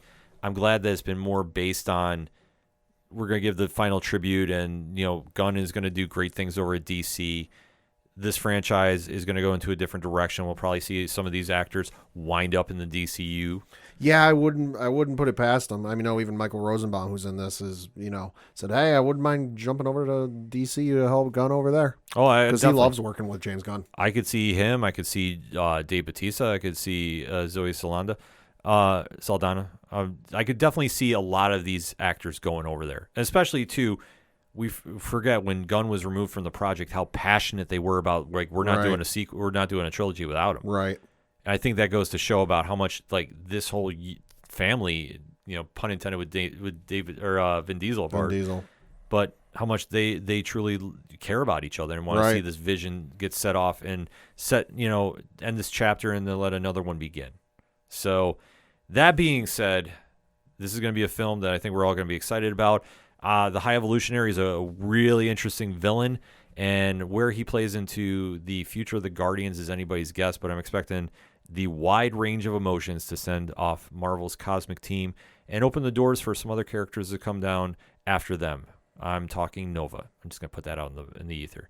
Final thoughts on the film, Pat, before we go see it? Excited to see it. Excited to see what happens and how it goes down, and I might have to bring some tissues. Not going to lie. Guardians of the Galaxy debuts in movie theaters on May the 4th if you're going to premiere night, or May the 5th everywhere else. So hit us up on that hashtag ODPH pod. We gave you our thoughts about what you're expecting to see. A lot of emotion, a lot of great send-offs to one of the most surprised franchises in all of comics film history. But we definitely want to hear your thoughts on this going into it. And especially if you got a great Guardians comic story you want to talk about, hit us up and let us know. I always want to see what everybody's reading concerning the Guardians, because they do have a wide variety of stuff. That being said, we're going to take a quick break. We'll be right back. Hey guys, it's Alan Dunford here from Top Hat Studios, co-writer and co-creator of Pocus Hocus and Grandma Chainsaw, and you guys are listening to the ODPH podcast. I'm gonna be down to the punch, 'cause they can't bring me down if I'm already under the ground. Coming back for the final segment on this edition of the ODPH podcast, Pad. What you got? Got a couple things to talk about. Most of them trailers, because holy shit, it's been a real good week for trailers. Yeah, like we almost did a whole segment on trailers, but we figured we'd just save it for the end here. Yeah.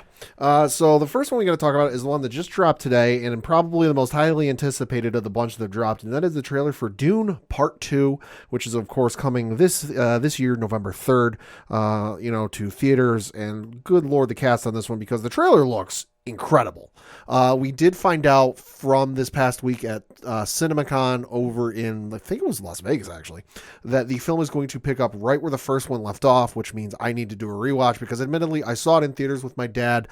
Haven't gotten around to watching it because, well, again, to quote Jeff Goldblum, life found a way. Yeah. Got to rewatch it. You know, and I enjoyed the first one. Well, I'm not saying like, oh, I was blown away. Okay. Visually, I was blown away. Visually, it looked spectacular. The story was okay. It took a little bit to get going, but you know, I got to rewatch it because it's been a hot minute since I've seen the first one.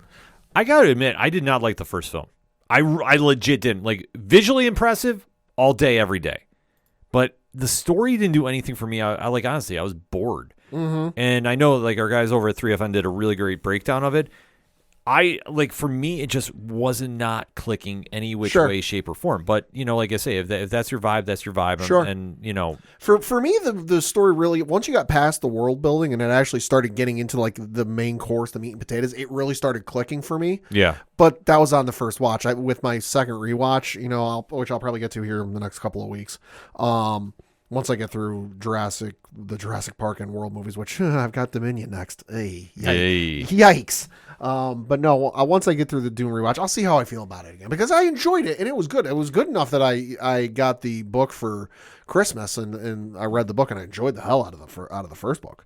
But we'll see how this one goes. It's a stacked cast. Timothée Chalamet returns along with Zendaya, but you've also got Rebecca Ferguson, Josh Brolin, Austin Butler, Florence Pugh, Dave Bautista, Christopher Walken, Stephen McKinley Henderson, Leah Seydoux, and then Stellan Skarsgård, Charlotte Rampling, and Javier Bardem. All right, so it's another stacked cast. And like I said, as we found out, it is taking place right where the first one left off, so no time passage.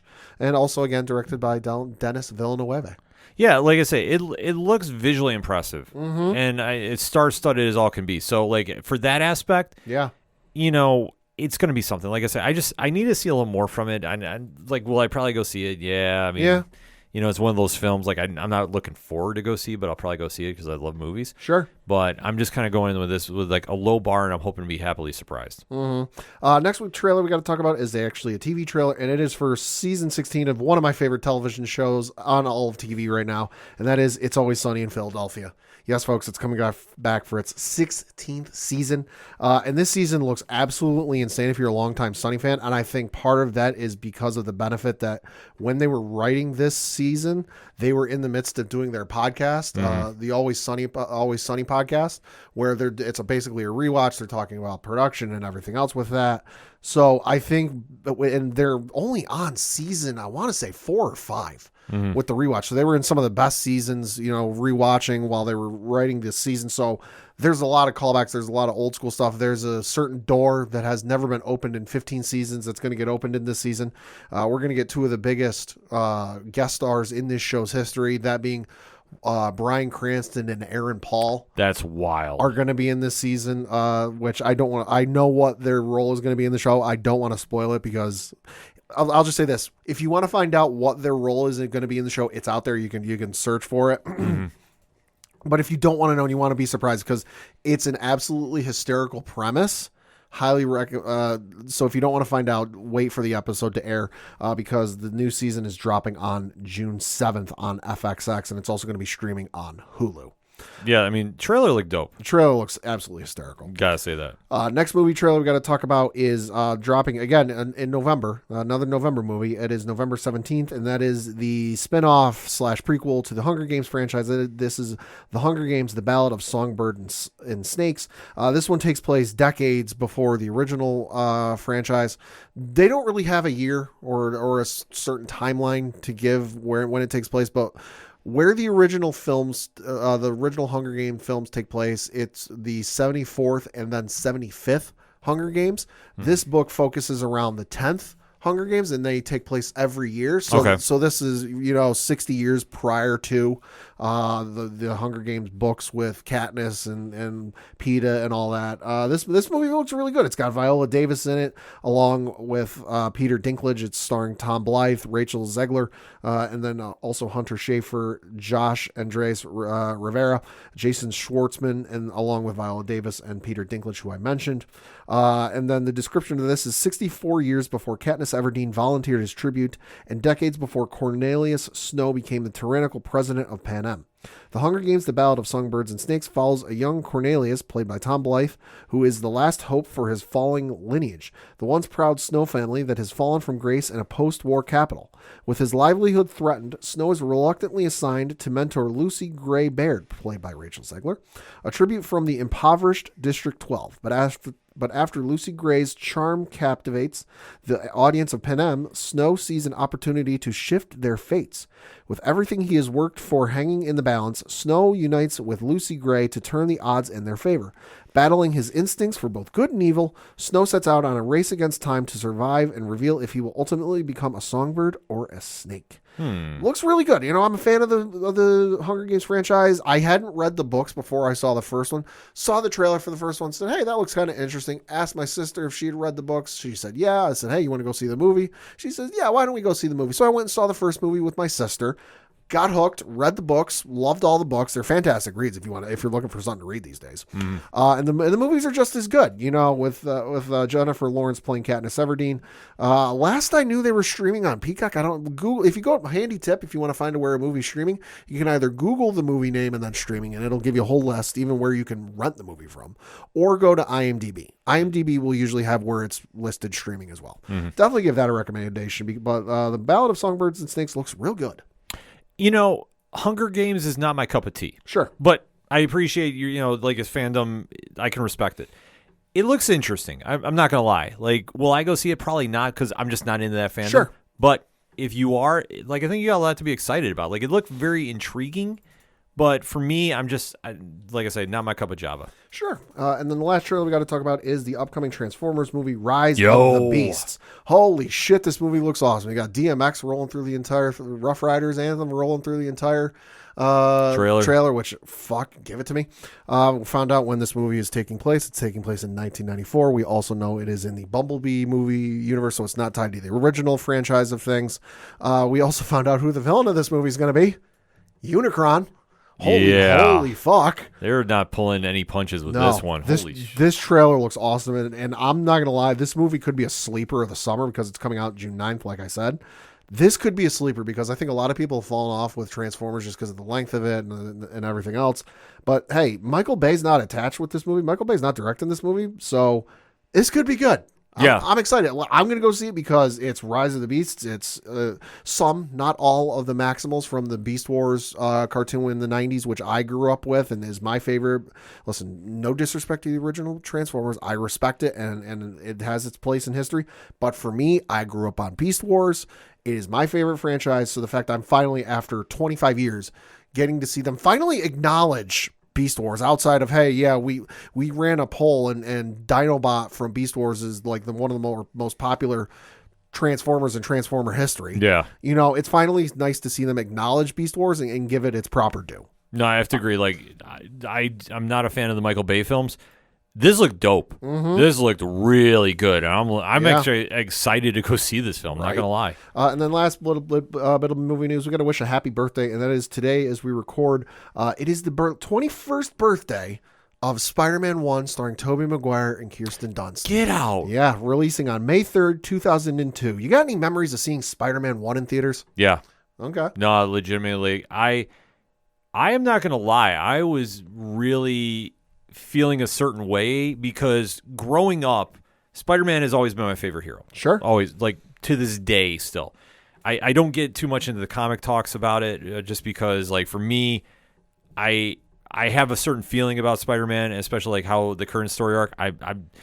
We'll get into when they do issue 25 because I feel like that'll just be a standalone episode when we do that. Okay. But growing up and seeing Spider-Man finally on the big screen. And you got to remember, this is during Marvel Files for Bankruptcy. Yeah. James Cameron was attached to this thing for I don't know how many years. God, yeah, a long time. And this was just in like literal limbo for years. And walking into the theater, I gotta admit, like I was feeling very emotional about it. Like I just seeing my favorite hero finally on the big screen, and how good that film was. Like I say, it's one of my favorite films. Period. Even the Nickelback and Saliva song, Hero, It's a good song. still to this day holds up. It's a good song. You could at me all you want about it. I love that song. And they say that a hero can save us. Oh my God. Like, yeah, just how it all plays out is just like, it's perfect. It's everything you wanted. It captured what really makes Spider-Man that hero. And and I know I wrote about this on the blog for Nerd Initiative about National Superhero Day. Superman is the blueprint of what a superhero should be. Mm-hmm. But Spider-Man is what everybody connects to. Yeah. Because he's everything Superman is without the powers. Yes. And that's how it's easy to connect with him. And it's easy to relate to Spider-Man. And you can't help but watch him go into saving people knowing that he shouldn't even be there for most of the people he fights. Yeah.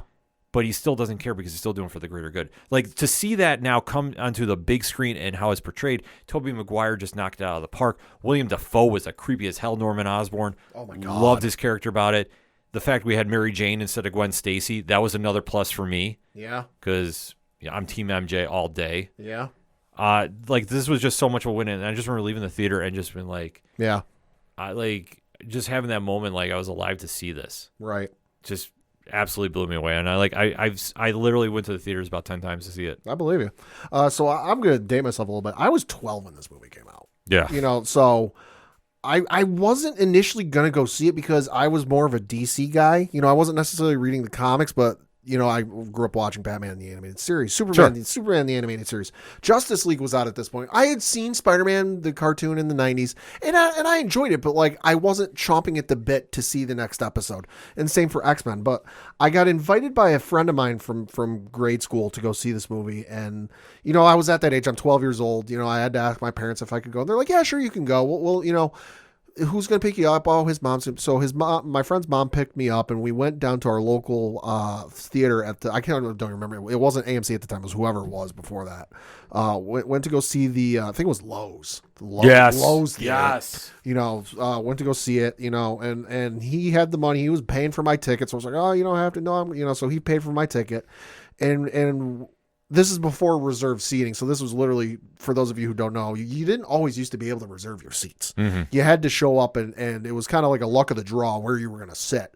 And it was still popular. I don't think I saw it terribly late after it came out. I think it was within maybe the first 2 weeks I went to go see it, and everyone was seeing this movie. Mm-hmm. Because the other thing you got to remember too is it was kind of a lull with Batman movies, because the George Clooney Batman and Robin had come out, and that there was nothing real that had effectively killed the franchise until I think maybe at this point Christopher Nolan might have been planning Batman Begins, but it wasn't out yet. Right. There was a lull with Superman movies because Superman Returns wouldn't come out for another couple of years, and so there was really no, outside of Blade and stuff like that, which, I'm 12 years old. My parents aren't going to let me go see Blade in theaters, for reasons. But there was kind of a lull in superhero movies. So I went to go see it with my friend. He paid for my ticket, and he goes, "Oh, let's sit front row." And I go, "I don't want to sit front row. I'm going to be looking up the entire time." No, it's all part of the fun. Let's go sit front row. I sat front row in a large theater in the front left corner. So not only am I craning my neck up the entire time, but I'm looking to the right. Mm-hmm. Didn't matter. Love the movie. Fantastic. I agree with everything he said. Tobey Maguire is fantastic in it. Willem Dafoe is amazing in it. All the actors and actresses crush their roles in the movie. You even got one of the greatest performances in movie history with, "Ooh yeah, yes, Macho Man Randy Savage." Rest in peace to the legend. Yes, I got you for 3. It's playtime. I got you for 3 whole minutes. Yeah. Randy Savage so good in it. But then I remember this sticks out in my memory. 21 years later, where it's the end of the movie and it's the funeral scene for Norman Osborn, and MJ tries reconciling with Peter and they try getting together, but he can't do it. And there's the monologue, at the end of the movie. And I just remember it's the end of the monologue, and he goes, "Who am I? And who am I?" And some dude about 6 or 7 rows behind me just yells out, "Batman!" And the entire theater cracked up laughing. One loved seeing the movie. Made sure my parents got it for me for my birthday when it came out on DVD all those months later. But happy birthday, Spider-Man. And honestly, the movie that kind of kicked off the modern genre of superhero movies. Facts. Yeah. Absolutely.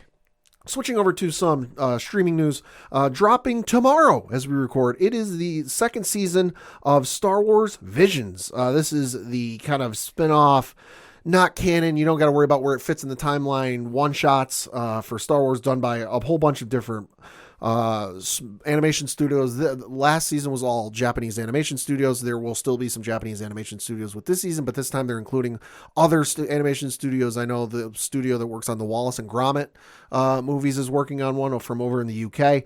This one, though, is 9 episodes, all dropping on tomorrow, May the 4th, which, of course, is Star Wars Day. May the 4th be with you. Yes. So definitely going to be something to check out if you're looking for streaming, because it's going to be like last season. It's not going to be, half hour, 45 minutes to an hour. It's going to be short. The longest might be close to a half hour, but nothing super, super long. So it's going to be something awesome to see.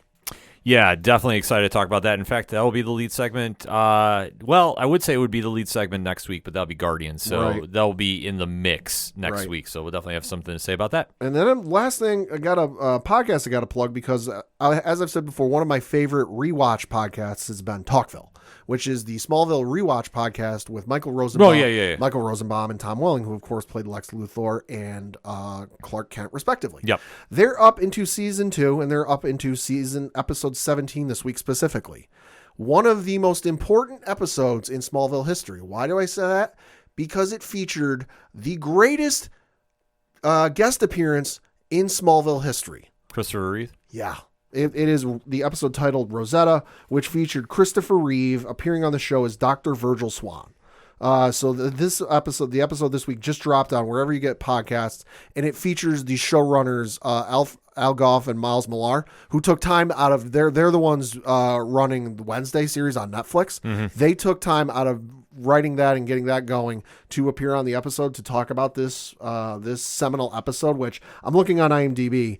Out of 1,557 votes, it has a 9.1 out of 10. Damn. It is a fantastic episode. So if you have not seen it, heard it. Or heard it. With the episode on Smallville, though, if you haven't seen it, you don't need to know anything going into it. Just watch the episode. It's available on Hulu. Mm-hmm. And then go listen to the episode, because I am super amped up for this, because I'm rewatching through this series with my girlfriend, Liz Bailey, because she's never seen it. She likes it. We watch Wednesday and then we watch that. I'm like, hey, these are the guys who worked on Wednesday. And she's like, oh, I'm into this. I have deliberately been avoiding telling her he is in this episode, because I'm like, there is a major episode coming up because we're into season 2. I'm like, there's a major guest appearance coming, and I don't want to tell you who it is because it's going to blow your mind. Yeah. Because I remember seeing the preview the week, because it aired on February 25th, 2003. So the week prior, you get to the end of the episode, and then they do the promo for next week, and they're like, appearing next week on Smallville, Christopher, and then they show him, and I'm like, holy shit, like, that's Christopher Reeve. Mm-hmm. And the fact that they got him on the episode, it's an awesome episode. So highly recommend you watch the episode and then go listen to the podcast. Podcast is incredible. Yeah, no, I've caught it a couple times. Like, I like it for what it is. Yeah. Now, to close out this episode, there's a very big date this week, and no, it's not May the 4th, and this is the May, and just, happy celebrating to every Star Wars fan out there. This Saturday is Free Comic Book Day. One of the greatest days of the year, because, Pad, why? You go to your local comic book shop, and if you're not sure if your local comic book shop is that is handing out free comics, you go to freecomicbookday.com. You can find out one near you, and that is because when you go down there, they're, of course, going to be running all sorts of deals and specials going on, but you go there, you get comic books for free. Yeah, it is literally the best time to go and get yourself familiar with a new series.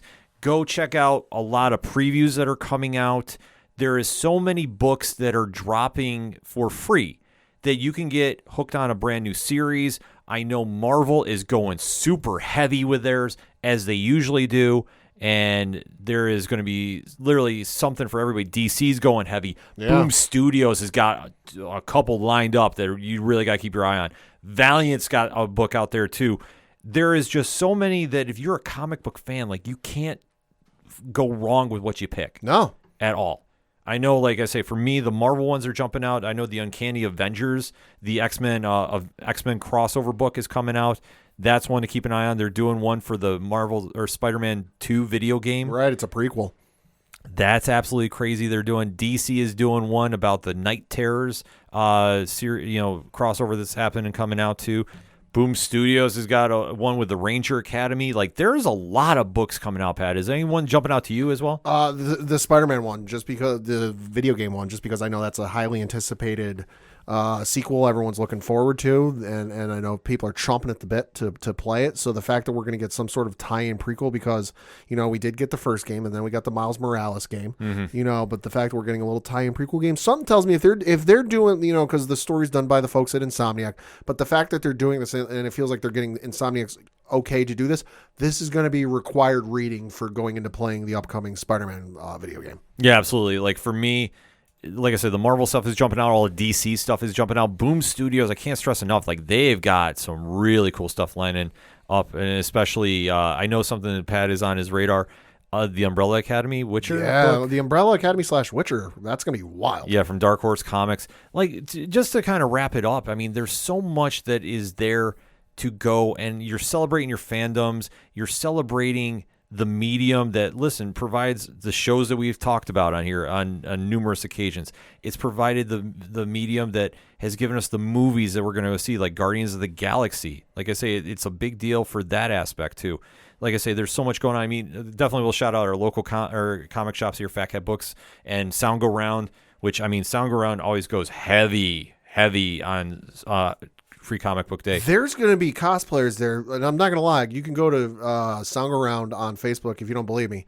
There is going to be somebody cosplaying as Mecha Godzilla. Yeah. Which I got to admit, kudos to whoever that is, because that costume's impressive as all hell. Yeah, no, it absolutely is wild to see. And especially, too, it's like, they have deals on getting comics. Like I say, just even for Sound Around, like, we'll give them some extra plug. I know people down there listen to us too, so you can shout us out anytime you're doing some Facebook videos too.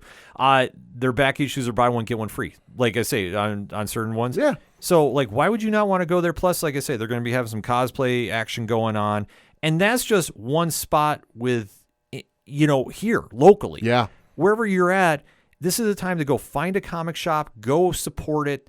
And really, like, go pick up some books. You're going to have free ones you're going to read about, and then you're going to be, like, excited when you see those issues drop. Like, that's the best thing about Free Comic Book Day is you celebrate your fandom. You can go out. You can find about some projects that are coming out in the future. Like I say, the Mech Cadets, that's another one from Boom Studios. I definitely want to plug there. And there's such a wide variety. It's for all ages, too. So you can literally go there and find something for everybody. Yeah, and I mean, especially if you got kids. Yeah. If you got kids, but you can't spend all the money on comic books, bring them down there. Literally free. You can walk in there, pick up the comics, and leave. And trust me, take this from me as somebody whose parents didn't necessarily have a lot of money and couldn't always go to the comic shops to pick up the latest issues of Superman, Batman, whatever. Like, I was reading the Superman Red, Superman Blue in like 2002 because I got it on a discount at a bookstore on vacation. But my parents took me one year to Fat Cat Books here locally for Free Comic Book Day because they heard about it on the news, and it was one of the best Saturdays of my life. Yeah. Because I got to go there, and I got to pick up free comic books that I read until they were falling apart. Take your kids. If you got a niece or nephew, obviously get permission from their parents first. Offer to take them down to Free Comic Book Day, and hey, there's nothing attached. You don't got to buy anything. It's all free. Yeah. Because I promise you, if your kid is into any of these characters or into superheroes or superhero movies, this is going to be a big day for them. Absolutely. Like, we can't stress enough. Like, they'll have free comics set out. They're going to have deals on other ones too. This is something to go celebrate the medium, celebrate the fandom, go cosplay, go have fun, and definitely hit us up on that hashtag and let us know what you're doing locally, like what your shop's doing. Shout it out on Twitter. Like, shout it out on social media. Make this the event it's supposed to be, because this is literally a gateway to get more fans into the medium. That means more people are checking out books. This means more people are possibly going to have some stuff go translate to movies and TV. This is a win-win for everybody involved. Can't stress it enough. So we definitely want to shout out our local shops in town. They're going to be doing big events. Like I say, Sound Around has always been very kind to us here at the ODPH, so we definitely want to shout them out. And like I say, I'll even shout out Fat Cat Books too. Like I say, this is the place, just wherever you're at locally, go support it. Comicbooklocator.com, I believe, is the official website if you need to go find one in your area. So definitely make a point to go do that.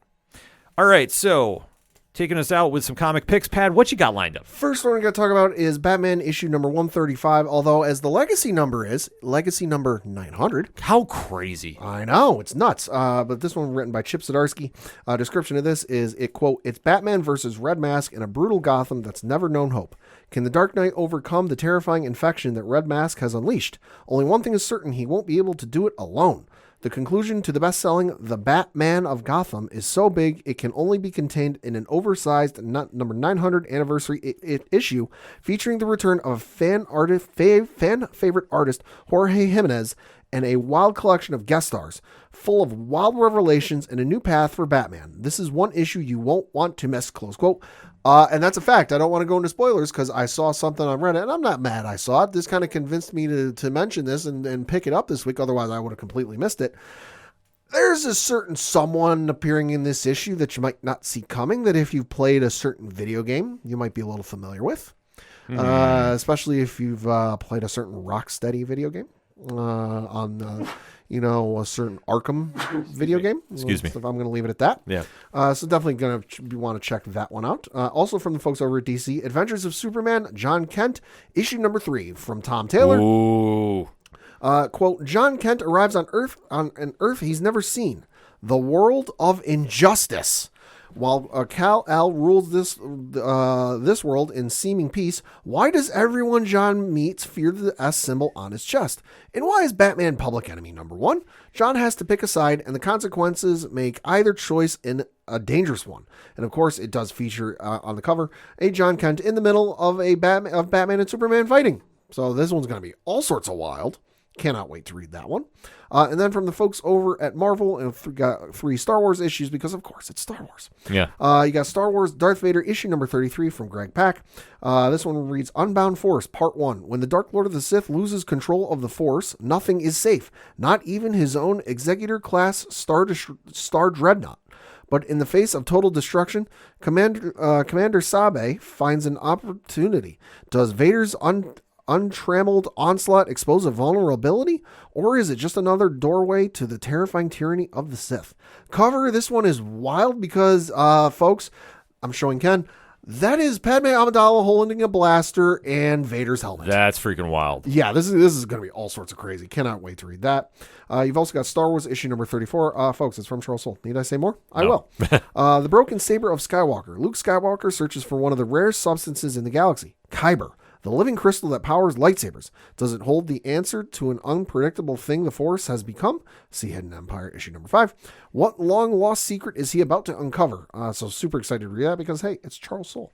And last and certainly not least, Star Wars Yoda, issue number 7. This one from Mark Guggenheim. This one reads, quote, Yoda versus General Grievous. To the death. The start of a new arc set in the tumultuous Clone Wars. The Separatists have a powerful new weapon that can change the course of the war. Can Yoda and Anakin Skywalker discover the secret of the weapon in time? So this is going to be super interesting because in every iteration of the Clone Wars, including the micro shorts from 2003 and 2004 up to when Revenge of the Sith came out. And then in the Clone Wars animated series, and as far as I know, Yoda and Grievous never met. Yeah. They never fought. Now it might have happened in a book or something or a comic I might not have read, but as far as I know, they've never met and they've never fought. So this is a matchup I am very interested to see. I'm very excited to see this play out. So definitely got to keep that on my radar. So for my picks, DC Comics, Shazam, Mark Waid, Dan Mora. Oh, boy. That's all I need to say. Like, literally, that should be reason enough to go buy this book. So you get my money this week, DC. Hands down for that. I've been super excited to check this book out. So definitely making the rounds at the comic shop to go pick that up.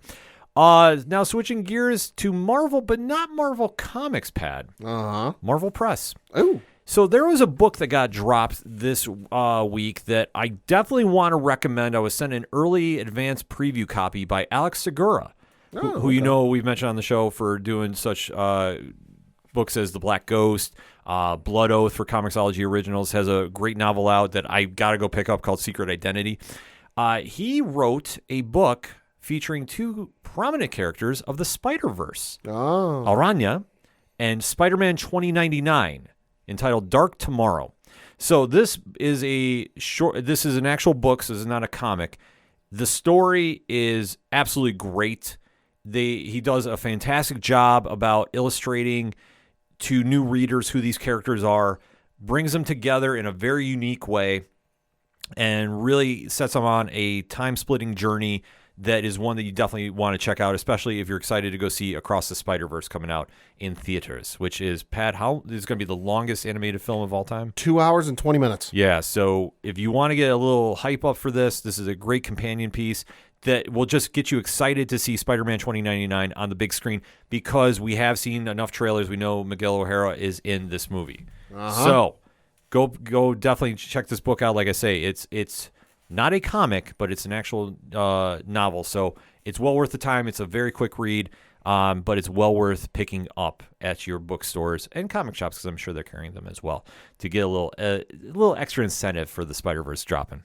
From Comixology Originals, Grammaton Punch #3, Miles Gunter, Brian Enden, and the team over there is really putting this whole interesting ghost story into some more drama. Because, Pat, not only do you have a young man that's trying to fight ghosts and figure out, okay, why are they all siphoning the energy off people? He's now in high school. Oh, shit. So much more drama can you add to him? It's high school. A lot. Yeah, so this book has been a fun read. And actually, I was challenged to start putting some ratings on these for people. So I really enjoy this story just because of the interesting take it is. Because it's not, a normal story by any means. The art is definitely out there in the sense, like, it catches a lot of energetic vibes to it, and the writing is on point. And like I say, it takes the character into some very interesting realms. They really focus on his time in high school for this one, because they did a time jump from the last issue. So it's been a fun read. I definitely give it an 8 out of 10 on the official Parlay scale, I guess. It's been one that, like I say, it's an interesting story. It's building up for something heading into the final 2 issues, because it's a 5-issue series. And it's one that, like, if you want to give something a shot, this might be up your alley, because, like I say, it's a different kind of book, and it's not your typical ghost story by any means, but I definitely highly recommend it on Comixology Originals.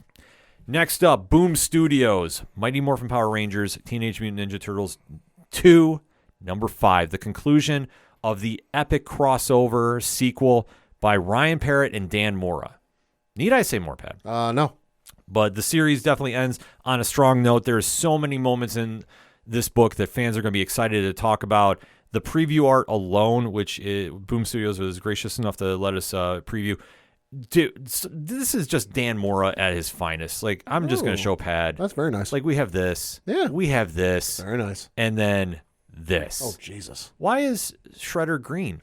Reasons, folks, and that's why you need to pick up the issue and find out for yourself. It's an absolute amazing end to the series. The whole series has been on point, and it definitely is not easy juggling the fandoms, but Ryan Parrott pulls it off like nobody else. And like I say, one of the best writers in comics, bar none, and then you pair him up with the hottest artist in comics with Dan Mora. Like, you have nothing but absolute gold.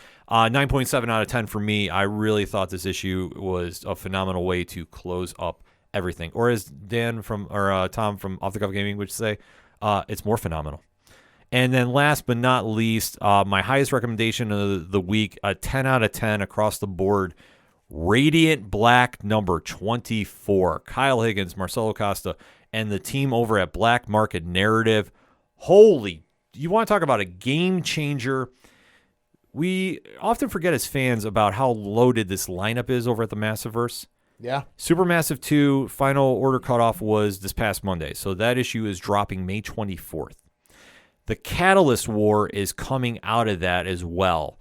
And what they do with this issue, I'm not going to talk spoilers on here, but let me just say this. If you're a Radiant Black fan, this is an issue you can't miss. What happens in this issue? Let's just say existence is broken.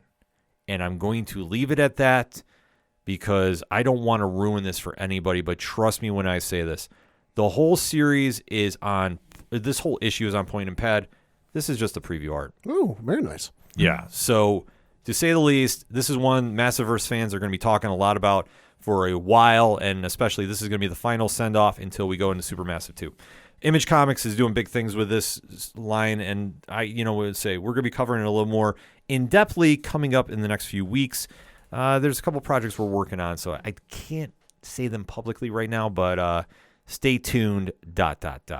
And as always, and can't stress it enough, especially Saturday, make sure to go out and support your local comic shops wherever you're at around the world. People are putting in a lot of hard work, so definitely pay them back in tenfold by picking up some great stories and hyping it up on social media.